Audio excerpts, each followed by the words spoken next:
Just going to go across to the set now, where I have waiting on me from the Joint Chambers Relief Effort.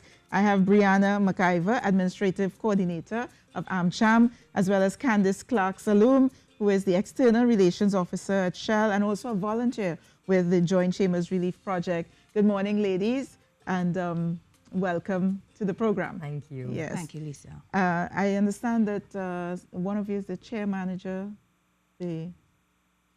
No, I was correct. Yes. Yes, I was yes. correct. Just checking, just checking. Want to make sure that you get all the kudos that you deserve. Tell us exactly what is the Joint Chambers Relief Project? Sure. So the Joint Chambers, we have been working on disaster relief since, I think, Hurricanes Maria, Ivan, flooding last year, Hurricane Matthew before. So we had this network of people who had come together both locally and regionally to try to help. So as soon as we got the news, it was a case of mobilizing the chambers, our members, to see what we can do as quickly as possible. We've set up collection points, north, east, central, and south. We had phenomenal support from the business community, both our members, local businesses in the areas affected, and the people. So we've been taking the goods that we've had donated, working in the Las Lomas, St. Helena, Madras, and El Carmen areas to get goods to people as quickly as possible. We've had lots of corporate support, Republic Bank, Prestige, Caribbean Bottlers. Unipet actually donated fuel, which was fantastic because we could refuel on site and not have to go somewhere to get fuel and come back. ESA Oilfield gave us a truck, supplies, and really it was incredible the kind of support that was also on the ground. Local businesses, just people in the communities who had not been as badly affected. Everybody came out, the OWTU came out. So it's been... So it's a huge coordinating effort. I understand Living Waters community is also involved. Tell us how. And that's how I got involved. So in the north area, so I'm part of that network that Brianne referred to. And I work for a company, Shell, and immediately we were contacted and, offered supplies as well, which we did.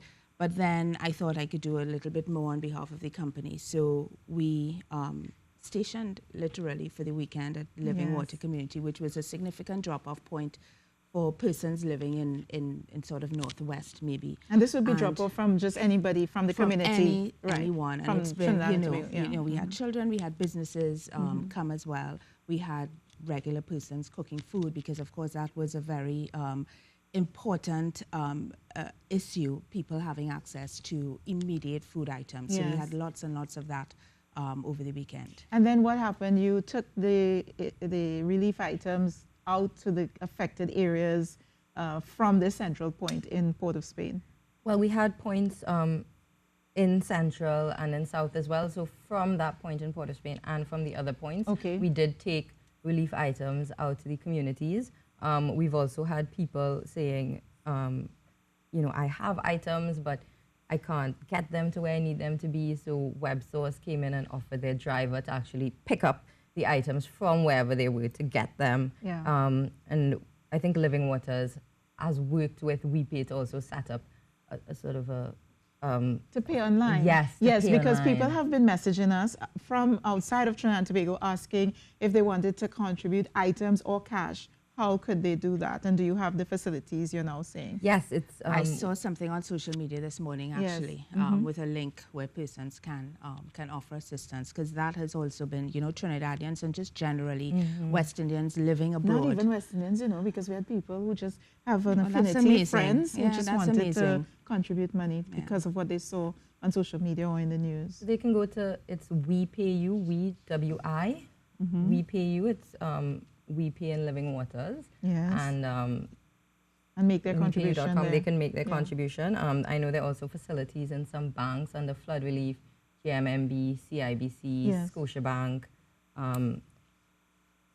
FICB, and all of the funds are going to be audited by Aegis, so that it's completely above board, transparent. Make sure everybody who donates will know that their money is actually going to... And this will be the chambers, the various chambers participating and bringing their companies together, Living Water rallying with the national community, coming together to do this relief.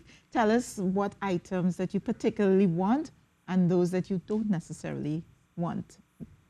Well, we've been in touch. There was a sort of mini command center at that point, and liaising with the various regional corporations in particular. And each corporation wants something that's a little bit different depending on what their community needs were. So cleaning supplies actually was something that we put out a call for yesterday, because people were getting food and they were getting clothing and blankets, etc.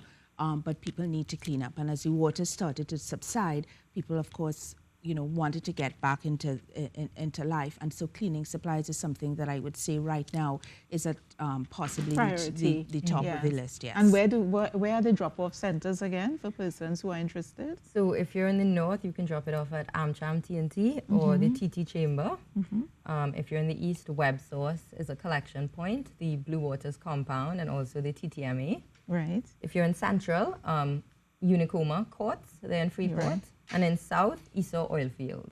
Right. So let's just give those again. And of course, we're going to leave the information with Noreen, who always is willing to give you the information once you call her at 622-4141. That's the number for TTT. AmCham, the TTT chamber, which would be in the northwest area. WebSource, Blue Waters, which would be in the east with the TTMA, and of course Unicoma in central, and in south would be Esau Oilfields.